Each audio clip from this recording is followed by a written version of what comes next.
I'm female, 32.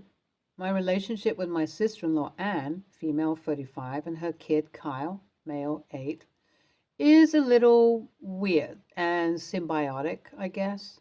We both stay in the same suburb and honestly get along really well at block parties, organize events together at the HOA, and generally are what you would consider close knit. My boys, Matt and Devon, 4 and 6, both get along well with their cousin and they form a cute little trio. However, my biggest problem with sister-in-law is that she tends to be very judgmental of my parenting style and offers unwarranted advice. I know that she's been a parent for longer than I have, but it's not like my boys have any serious problems or create a fuss anywhere. She just had a different way of raising her kid. I tend to follow a more traditional approach and sometimes ground my kids or take away toys if they do something really bad. And Anne has always had a more of a laissez-faire approach. For example, if my kids fight over sharing a toy, I might confiscate it and sit down with them to talk about the importance of sharing. My sister-in-law, however, would probably buy an extra toy so they could both have one each. Because of this, yeah, sometimes I'm the villain in my kids' eyes, and my sister-in-law always takes it too far. However, we don't have a lot of other people we know in this area, so I just try and put up with her backseat parenting. Another thing she feels that I do wrong is my choice to work because, according to her, her brother makes more than enough money for us to live comfortably, so I'm just squandering time with my kids. Here's the thing. She is right about my husband making enough for us to be well off, but I'm one of the top voices in my industry right now, and I don't see why I need to give that up in order to raise my children. I think I have a good balance of quality time with my kids and work. And whenever there isn't a parent around, we keep a stellar nanny to pick up the slack. The reason I'm writing this post is because of one particular incident. Last month, I was given very last-minute confirmation for an event I had to attend in Miami and would be out of the house for around 2 weeks. My husband, at the same time, had planned a camping trip with his friends. It was the only time when all his buds and their schedules matched, and it would be unfair for him to cancel out just because I had an unplanned trip. Since sister-in-law and I were close, I thought it would be okay to ask her to take care of Matt and Devon for a couple of weeks, and I called her and asked if this would be cool. I had asked if our nanny would be able to do it, but to be honest, house sitting was a bit out of her job description, so she refused. My sister-in-law said that she wouldn't have a problem with it, so I told the kids they were going to be spending some time with their aunt and sent them over. Since we all stay in the same neighborhood, it was quite convenient. I went off on my work trip and my husband went off with his boys. However, after I came back home, I had the shock of my life. I had told my sister-in-law that I'll be arriving on Tuesday with my husband set to arrive a day after me. When I reached my driveway, though, I saw her standing outside my door with a sour-looking official. Before I even had time to ask what was going on, the man said, "OP, would you please come inside? I have a few questions." The questions turned out to be things like whether I fed my kids enough or whether I harmed them in any way. I was so shocked and angry, but I answered truthfully and immediately demanding an explanation. The worker was from CPS and was investigating a claim by my sister-in-law that we had been neglecting our kids. After I was interviewed, the worker spoke to my boys individually, and after he was satisfied, he gave an assessment. There was no chance of child neglect, and sister-in-law had clearly overreacted. Honestly, he seemed pissed that his day had been wasted. After he left, I immediately turned on my sister-in-law and asked, "Just what the hell did you do while I was gone?" She responded, "I was only looking out for my nephews. When they were staying with me, they said that you never do the things I did for them, and when I pushed them on it, they said that you were a bad mom sometimes." I couldn't help but facepalm. I was 90% sure this was from Matt, because I had recently had to take away one of his favorite preschool toys after he ended up swatting another kid with it? And why is my sister-in-law taking the testimony of a freaking 4-year-old? I told her how dumb that was, and she kept repeating that she was just looking out for the kids. I told her to frick off to her own house and stop trying to run mine. After she walked off with a humph, I called my husband and told him what had happened. He was completely in the dark about all of this and felt super pissed that his sister would choose to call CPS before contacting him. Did she think he was abusing his kids too? I guess it hurts his sentiments, and he told me to keep an arm's length from Anne for the time being, and after he came back, we would settle on a game plan. When he got back home, both of us mutually decided that it would be best to stop interacting with sister-in-law's family altogether. Anne refused to babysit her kid or engage with her at parties. I honestly think this is a pretty smart thing to do, but I feel bad about breaking up my kids and their cousin. We have put this into practice already, and my kids are already asking where Kyle is. Sister-in-law is being terrible during all of this and refuses to admit that she went overboard, making it even tougher to make amends. What should we do, Reddit? Update 1. I read through a lot of your comments, and I do see how I may be TA for separating the kids from their cousin, but I still can't find a way to reconcile with my sister-in-law. I spoke to my husband, and he's open to having a mutual dialogue with his sister. Until we broached the topic, things were super icy between us.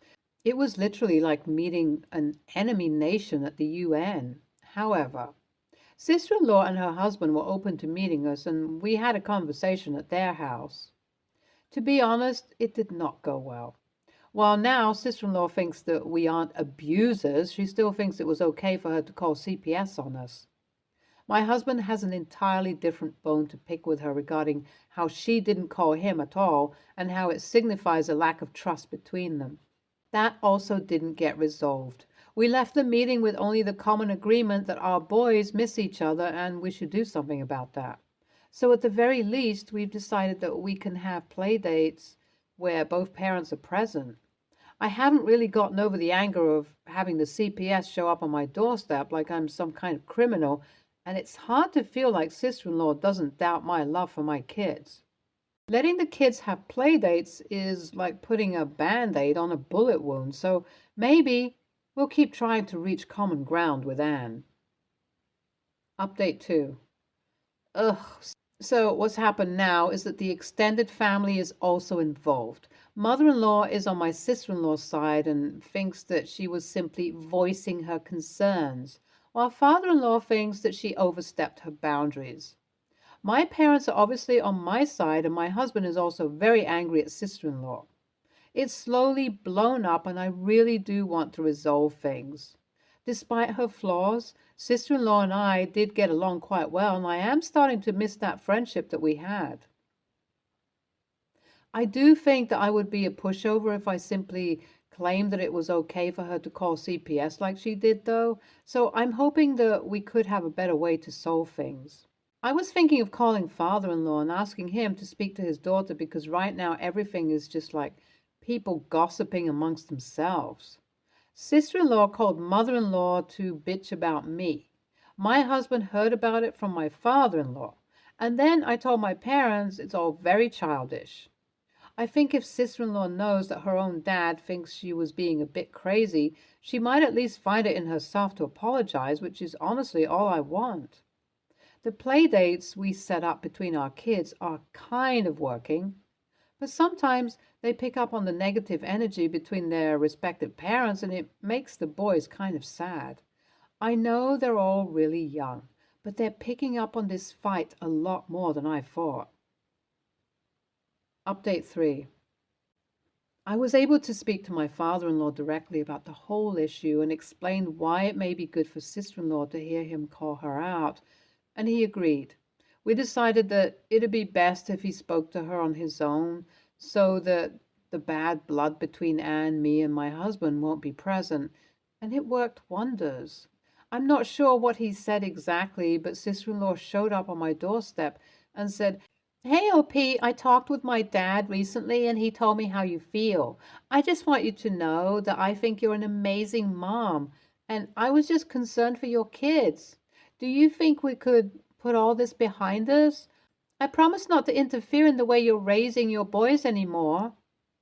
I was so pleased to hear this. And I also told her, Anne, I appreciate you looking out for Matt and Devon. And while I do agree that what you did was out of line, it's clear that you love them. I don't hold what you did against you. It just took a bit of communication, guys, and the family has mended its wounds. At the end of the day, our kids are our top priority, and they've been happier ever since we made up. NTA, calling the CPS is a serious thing to do, and unless your sister-in-law was dead sure that her nephews were in danger, she was basically making assumptions to make you feel self-conscious about your parenting. ESH, both of y'all are acting like kids and harming the relationship between the actual kids. Obviously, sister-in-law is a wacko, but your kids are missing out on time with their cousin after all of this. Edit. I read the updates and it seems like things worked out fine. I'll change it to NTA because I still think your sister-in-law was a bit out of bounds. Next story. I, female 23, fight with my sister, female 15, on a regular basis. She is my only sibling and we do not like each other at all. I had to look after her a lot when we were younger because both my parents worked and have been butting heads since. She has been pretty rebellious since she was young and has always had a nasty attitude towards me, and so I haven't always been the nicest to her. She absolutely never listens to me and always says that I'm not her second mom and that she doesn't have three parents, which I agree with, except that she uses it when it's not necessary, like when I'm trying to tell her to do things so that my dad doesn't lose his temper when he gets home. I fight with her the most, though, over cleaning the kitchen and her taking my stuff. She has started telling me what I will and will not do, which is unacceptable in my opinion. I'm not allowed into her bedroom, even if she goes into mine, and I have to clean the kitchen even if my mother has asked her to do so. I have begged and pleaded that she stops taking my stuff, but she says that if I don't use it, then she can. Whether it's my makeup or clothing or even my art equipment, she takes it and fights if I try and take it back. She raises her voice so quickly without me even doing anything just to get me in trouble.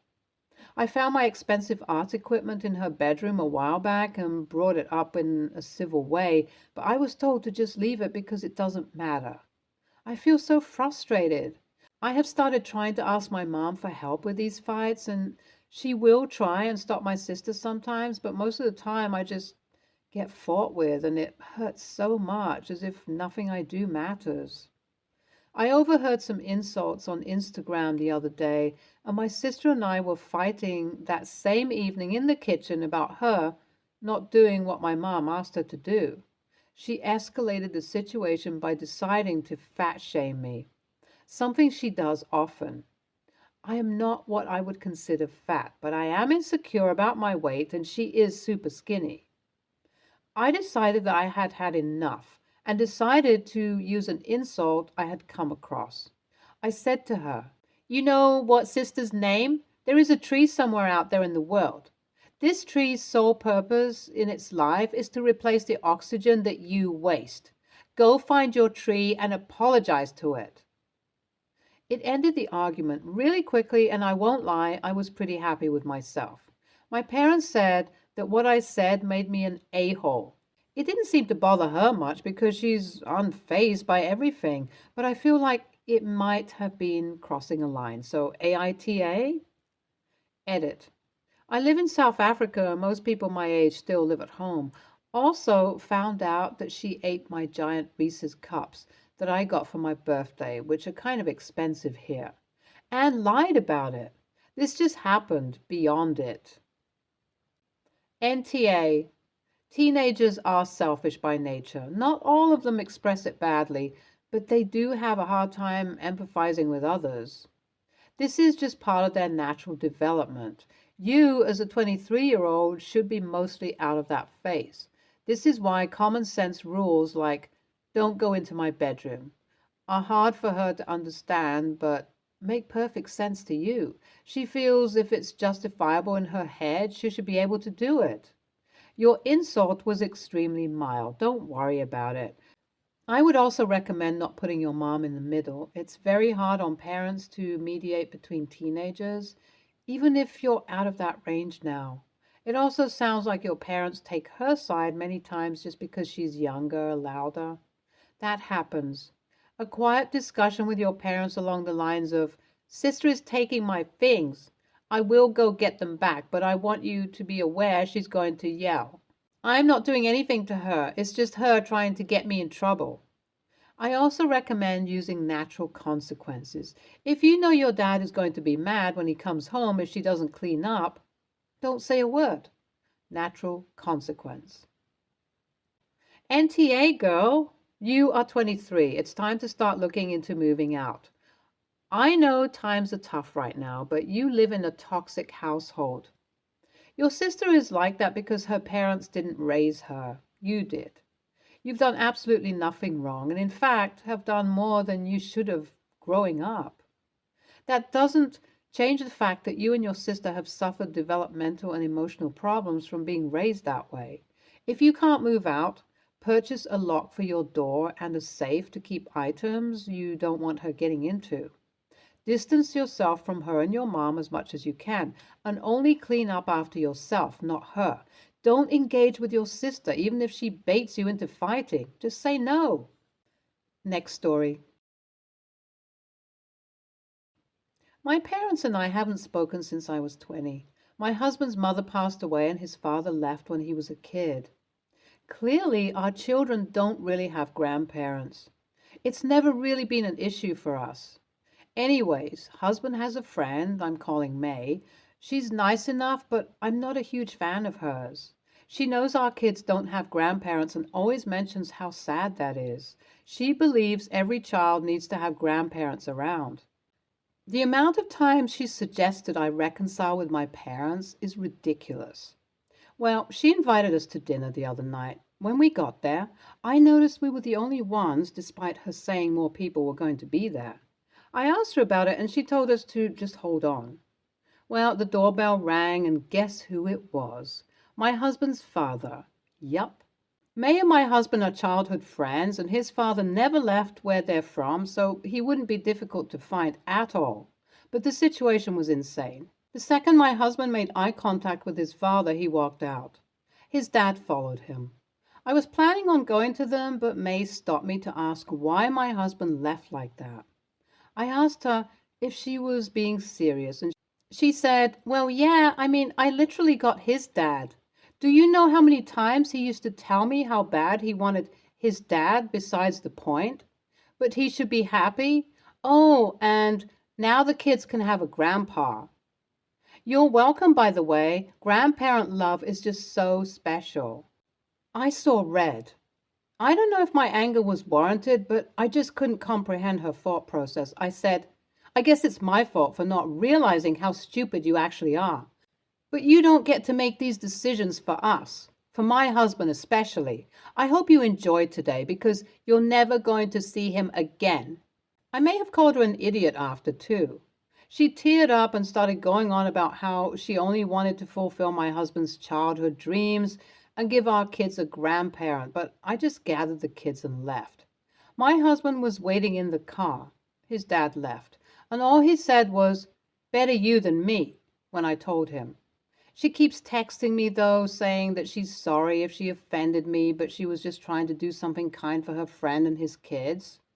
She said that I didn't have to insult her and that I don't get to speak for my husband. Now I'm sort of starting to wonder if I'm the a-hole. She's insisting that she had good intentions and also insists that I'm depriving the kids by restricting husband's father and should try and encourage him. She also says I went too far, which maybe I did. Plus, it's true that I don't necessarily get to decide who my husband remains friends with, so maybe I am the a-hole. NTA, the fact that your husband was waiting in the car and his sperm donor was gone shows you said exactly what needed to be said. Recommend completely cutting May out of the picture. If she tries it once, she might try again at a time and place where the kids are present. NTA, you were right on all counts. Even the part about your husband not being friends with her because you are his wife, and he vows to put you first. Stay far away from this woman. She is not a friend. Stay tuned for more stories from our girl relationships.